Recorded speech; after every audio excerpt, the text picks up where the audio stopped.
کے سامنے شعب ناظرہ کے طالب علم سید عبدالعزیز مذہب اسلام کے بارے میں کچھ چند اہم باتیں پیش کرنے والے ہیں۔ سید عبدالعزیز۔ السلام علیکم ورحمۃ اللہ وبرکاتہ۔ محترم سامعین اکرام، میں آپ کے سامنے مذہب اسلام کے بارے میں چند اہم باتیں رکھوں گا، بغور سماعت فرمائیے۔ ہم مسلمان ہیں، ہمارا مذہب اسلام ہے۔ اسلام سچا اور اچھا مذہب ہے، ہمیں بھلائی سکھاتا ہے، برائیوں سے روکتا ہے۔ پاک رہو، صاف رہو، نیک رہو، ایک رہو، ایک خدا کی عبادت کرو، اس کے سارے نبیوں کو سچا مانو۔ میرے ساتھیوں، سچ بولو، سچوں کے ساتھ رہو، ہر ایک سے بھلائی کرو، کسی کو مت ستاؤ، کسی کا برا مت چاہو، کسی سے برائی مت کرو، برائی کا بدلہ بھلائی سے لو۔ اس طرح غیروں کو اپنا بناؤ، یہی اسلام سکھاتا ہے۔ اسلام بہت اچھا مذہب ہے، اسلام بہت آسان مذہب ہے۔ وما علینا الا البلاغ۔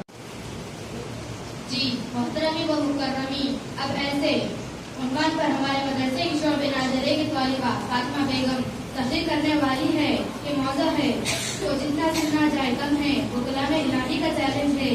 یہ وہ کلام پاک ہے جس کی حفاظت کی ذمہ داری مالک و جہاں نے لی ہے، یعنی حق تعالیٰ جل شانہ نے لی ہے۔ اللہ تعالیٰ نے اپنے پیغمبروں پر کتابیں نازل فرمائی اور کچھ صحیفے بھی نازل فرمائی ہیں، ان کے تعداد روایتوں کے مطابق 100 یا 100 سے زیادہ ہے۔ اور اللہ تعالیٰ نے کسی بھی کتاب اور صحیفے کی حفاظت کی ذمہ داری نہیں لی ہے۔ جن پیغمبروں پر یہ کتاب اور نازل کی ہے، ان کی حفاظت کی ذمہ داری اس وقت کے نبی اور ان کی امت پر تھی، مگر قرآن مجید کی ذمہ داری مالک و جہاں نے اپنے ذمہ لی ہے۔ جیسا کہ قرآن حکیم میں اللہ تعالیٰ تبارک و تعالیٰ کا ارشاد ہے، اِنَّا نَحْنُ نَزَّلْنَا الذِّكْرَ وَإِنَّا لَهُ لَحَافِظُونَ۔ ہم نے آپ پر اتاری ہے یہ نصیحت اور ہم آپ سے نگہبان ہیں۔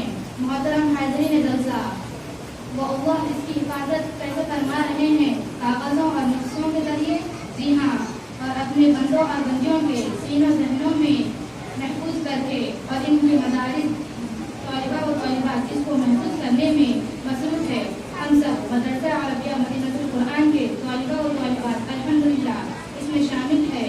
اللہ تعالیٰ ہم سب کی اور ہمارے اساتذہ کرام اور معلمات کی اس محنت اور کوشش کو بے حد مقبول فرمائے، دنیا اور آخرت کی کامیابی کے فیصلے فرمائے، آمین ثم آمین۔ اس وقت فاطمہ بیگم آئے اور تقریر پیش کرے۔ فاطمہ بیگم۔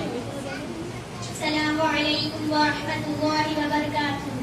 الحمد للہ کفا والسلام علی عبادہ الذین اصطفى، اما بعد فاعوذ باللہ من الشیطان الرجیم، بسم اللہ الرحمن الرحیم۔ وَإِن كُنتُمْ فِي رَيْبٍ مِّمَّا نَزَّلْنَا عَلَىٰ عَبْدِنَا فَأْتُوا بِسُورَةٍ مِّن مِّثْلِهِ وَادْعُوا شُهَدَاءَكُم مِّن دُونِ اللَّهِ إِن كُنتُمْ صَادِقِينَ۔ صدق اللہ العظیم۔ حاضرین جلسہ و اساتذہ کرام، میری معلمات ماؤں اور بہنوں، میں نے آپ کے سامنے کلام اللہ شریف کی ایک آیت کریمہ تلاوت کی ہے، جس میں باری تعالیٰ نے یہ فرمایا کہ یہ قرآن جو محمد عربی صلی اللہ علیہ وسلم پڑھ کر سناتے ہیں، اس کے علوم و معانی تمہارے سامنے بیان کرتے ہیں، اس کی صداقت کو سچائی کا اعلان کرتے ہیں، اور تم یہ سمجھتے ہو اور تمہارا یہ خیال باطل ہے کہ یہ کلام الہی نہیں ہے، اور تم میرے حبیب کو جھٹلاتے ہو، جیسا کہ تم میں سے کہنے والے کہتے ہیں کہ اگر ہم چاہتے تو اس جیسا کلام ہم بھی پیش کر دیتے۔ تو آؤ، تمہارے لیے راستہ صاف ہے، تم بھی انسان ہو، تم بھی اسی خطہ کے رہنے والے ہو، تم بھی فصاحت و بلاغت کے ماہر ہو، تم نظم و نثر کے استاد ہو، نیز ان تمام صفات میں ماہر فن ہو، تو تم اس جیسا قرآن پیش کر دو۔ پھر آگے اور چیلنج کیا گیا، جیسا کہ ارشاد ربانی ہے، قُلْ لَئِنِ اجْتَمَعَتِ الْجِنُّ وَالْإِنسُ عَلَىٰ أَن يَأْتُوا بِمِثْلِ هَٰذَا الْقُرْآنِ لَا يَأْتُونَ بِمِثْلِهِ وَلَوْ كَانَ بَعْضُهُمْ لِبَعْضٍ ظَهِيرًا۔ کہ علیہ وسلم آپ اعلان فرما دیجئے کہ کائنات کے تمام جن و انس جمع ہو کر اس بات کی کوشش کریں کہ اس جیسا قرآن کریم لے آئیں تو نہیں لا سکتے، اگرچہ ایک دوسرے کی مدد ہی کیوں نہ کریں اور اس کے تمام کائنات مل کر سر جوڑ کر بیٹھ جائیں تو بھی قرآن کریم کی نظیر پیش کرنے سے قاصر ہے۔ گرامی قدر سامعات، یہ ایک چیلنج تھا دشمنان اسلام و قرآن کے لیے، یہ ان کے لیے ایک زرعی موقع تھا جو اسلام اور پیغمبر اسلام کے خلاف طعن و تشنیع کر رہے تھے، جو اسلام کا چہرہ مسخ کرنے کی ناکام کوششیں کر رہے تھے، لیکن جب قرآن نے دعویٰ دائر کیا تو ان دشمنان اسلام کے چہروں پر ہوائیاں اڑنے لگیں۔ وہ سب ماہرین فن، فصاحت و بلاغت میں اپنا جواب نہ رکھنے والے حیرت میں پڑ گئے۔ کسی نے بھی اس چیلنج کو قبول نہ کیا، سب کی زبانیں گم ہو گئیں۔ پھر حق تعالیٰ شانہ نے اور نیچے اتر کر فرمایا کہ اگر تم پورا قرآن پیش نہیں کر سکتے ہو تو اس جیسی 10 سورت ہی بنا کر پیش کر دو، اگر تنہا نہیں لا سکتے ہو تو اپنی عالمی کانفرنس بلا لو، اکیڈمی اور ادارے قائم کر لو اور اس کا جواب پیش کر دو۔ ارشاد فرمایا ہم یقولون افترا قل فأتوا بعشر سور مثلہ، کیا تم کہتے ہو کہ محمد صلی اللہ علیہ وسلم نے اس مبارک کتاب کو گھڑ لیا ہے؟ اے محمد صلی اللہ علیہ وسلم، آپ کہہ دیجئے کہ تم اس جیسی 10 سورتیں ہی بنا کر پیش کر دو اور اللہ کو چھوڑ کر جسے چاہو تم بلا لو، اگر تم لوگ اپنے قول میں سچے ہو۔ لیکن میری پیاری بہنوں، اس چیلنج پر بھی عرب کے معاشرے سے کوئی صدا بلند نہیں ہوئی، کسی کی رگے حمیت نہیں بھڑکی، کسی کے دل میں غیرت نہیں آئی، کسی طبیعت میں جوش و ابھار پیدا نہیں ہوا کہ وہ اس جیسا کلام پیش کر کے رسول اللہ صلی اللہ علیہ وسلم کے خلاف محاذ کھڑا کر دیتے اور اس تحریک کو کھاڑ پھینکتے۔ محترم حاضرین، خداوند قدوس ان کے رگے حمیت کو پھر للکارا، ان کے شک و شبہے کو پھر منکشف کیا اور صداقت کا اعلان کیا اور فرمایا وَإِن كُنتُمْ فِي رَيْبٍ مِّمَّا نَزَّلْنَا عَلَىٰ عَبْدِنَا، کہ اگر تم کو اس کلام میں ذرا برابر شبہ ہے اور تم یہ خیال کرتے ہو کہ محمد صلی اللہ علیہ وسلم اسے بنا کر لائے ہیں تو تم اس کے مثل ایک ہی صورت بنا دو اور اپنے معبودان باطلہ کو ساتھ لے لو اور ان کا تعامل لے کر تمام قوم کو مجتمع کر کے انفراداً نہ صحیح اجتماعی طریقے پر اس کی ایک صورت پیش کر دو۔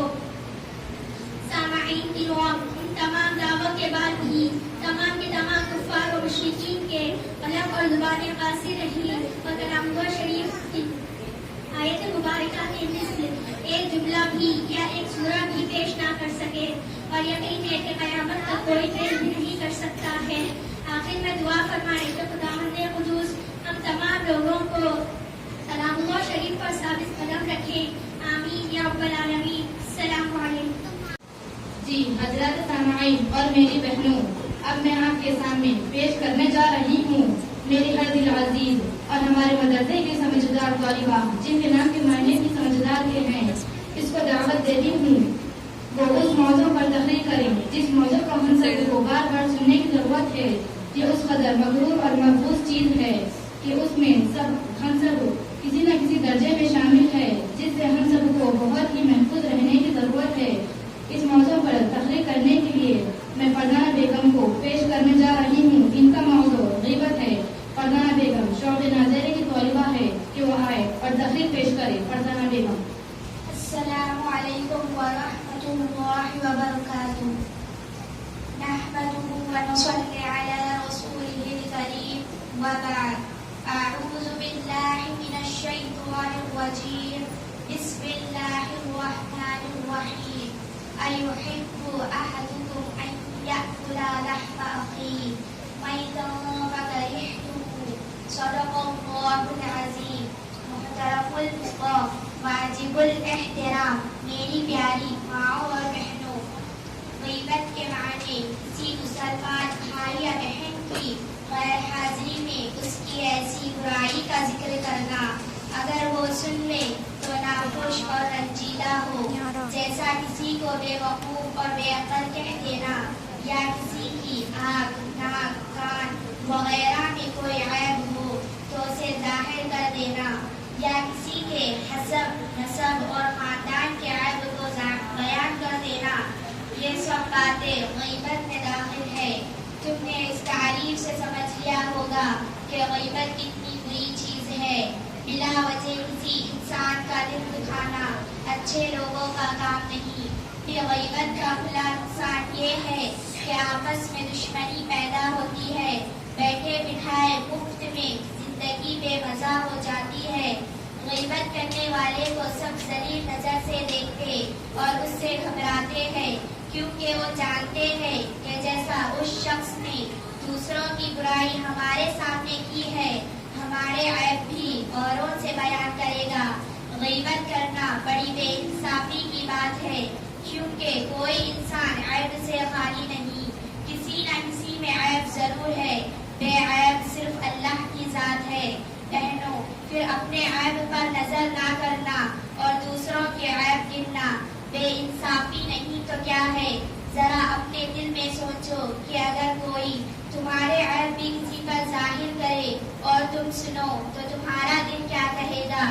اسی طرح جس کا عیب تم ظاہر کرو گے اسے بھی ضرور برا لگے گا، اور یہ بڑی بے انصافی اور ظلم ہے کہ تم اپنے رنج کو تو رنج سمجھو اور دوسروں کے رنج کو تو رنج نہ سمجھو۔ کبھی بھول کر کسی سے نہ کرو سلوک ایسا، کبھی بھول کر کسی سے نہ کرو سلوک ایسا کہ جو کوئی تم سے کرتا تمہیں ناگوار ہوتا۔ غیبت کرنے والا اپنے اچھے وقت کو خراب کرتا اور اپنے پاک دل کو برائیوں سے بھرتا ہے۔ جتنا وقت کسی بے قصور اور بے خبر شخص کی برائی میں صرف کرتا، اتنا وقت کسی اچھے کام میں صرف کرتا تو کتنا فائدہ ہوتا، دل برے خیال سے ناپاک نہ ہوتا۔ غیبت کرنے والے کا بولا ہوتا ہے کہ پھر اسے کسی کے منہ پر حق بات کہنے کی ہمت نہیں رہتی۔ غیبت ایک طرح کی چوری ہے۔ غیبت کرنے والے کو کبھی اطمینان نصیب نہیں ہوتا، کیونکہ وہ جانتا ہے کہ اگر میرے غیبت کرنے کا حال معلوم ہو گیا ہے تو نامعلوم کیا ہوگا۔ عقل مندوں نے کہا ایسے شخص سے دوستی مت کرو جو کسی کے عیب بیان کرنے کی عادت رکھتا ہو، کیونکہ دوسرے کا بڑے سے بڑا عیب بھی تمہیں نقصان نہیں پہنچا سکتا۔ ہاں، تمہارا ذرا سا عیب بھی تمہارے نقصان کے لیے بہت ہے۔ ہمارے مذہب نے غیبت کی بڑی برائی کی ہے، وہ اس سے بڑی تاکید کے ساتھ منع کیا ہے۔ اللہ پاک فرماتا ہے تم ایک دوسرے کی غیبت نہ کرے۔ غیبت کو اللہ پاک نے مردہ بھائی کا گوشت کھانے کے برابر فرمایا ہے۔ ہمارے پیارے رسول اللہ صلی اللہ علیہ وسلم جب معراج میں تشریف لے گئے تو آپ صلی اللہ علیہ وسلم نے کچھ لوگوں کو دیکھا کہ ان کے ناخن تانبے کے ہیں اور وہ ان سے اپنے چہروں اور سینوں کو نوچ نوچ کر لہو لہان زخمی کر رہے ہیں۔ آپ صلی اللہ علیہ وسلم نے حضرت جبرائیل علیہ السلام سے پوچھا حضور یہ کون لوگ ہیں؟ آپ صلی اللہ علیہ وسلم نے عرض کیا یہ وہ لوگ ہیں جو دنیا میں لوگوں کا گوشت کھاتے تھے اور ان کی عزت برباد کرتے تھے، یعنی غیبت کرتے تھے۔ آپ صلی اللہ علیہ وسلم نے فرمایا ہے کہ آپ جو اثر خاص میں کرتی ہے غیبت، اس سے زیادہ غیبت کرنے والے کی نیکیوں میں کرتی ہے، یعنی نیکیوں کو برباد کر دیتی ہے۔ میری بہنوں، غیبت ایک طرح کی چوری ہے۔ وما علینا الا البلاغ۔ اب میں آپ کے سامنے پیش کرنے جا رہی ہوں اسفیہ کوثر کو، جو درجہ حفظ کی طالبہ ہے، وہ تقریر کرنے والی ہے قربانی کے موضوع پر۔ یہ ایک ایسا موضوع ہے قربانی جو ہر جگہ دینی پڑتی ہے۔ وہ کیسے؟ اگر ہم میں سے کسی کو غصہ آ گیا تو اب جس پر غصہ آیا ہے اس کا کچھ نہ بولے، غصے کو پی جائے تو یہ غصے کی قربانی ہے۔ اور ایسے ہی نماز فجر کا وقت ہو گیا، عید کی قربانی دے کر فجر کی نماز پڑھنا یہ بھی ایک قربانی ہے۔ اور ایسے ہی دل چاہ رہا ہے کہ ٹی وی پر کچھ دیکھوں مگر اس وقت دل کی بات کو نہیں ماننا، ٹی وی پر کوئی سیریل وغیرہ نہیں دیکھنا، یہ جذبات کی قربانی ہے۔ مگر اس وقت جس قربانی کے موضوع پر تقریر ہونے والی ہے وہ حضرت سیدنا ابراہیم علیہ السلام اور ان کے اہل خانہ کی ہے، جس میں ان کے صاحبزادے سیدنا اسماعیل علیہ السلام اور ان کی والدہ ماجدہ سیدہ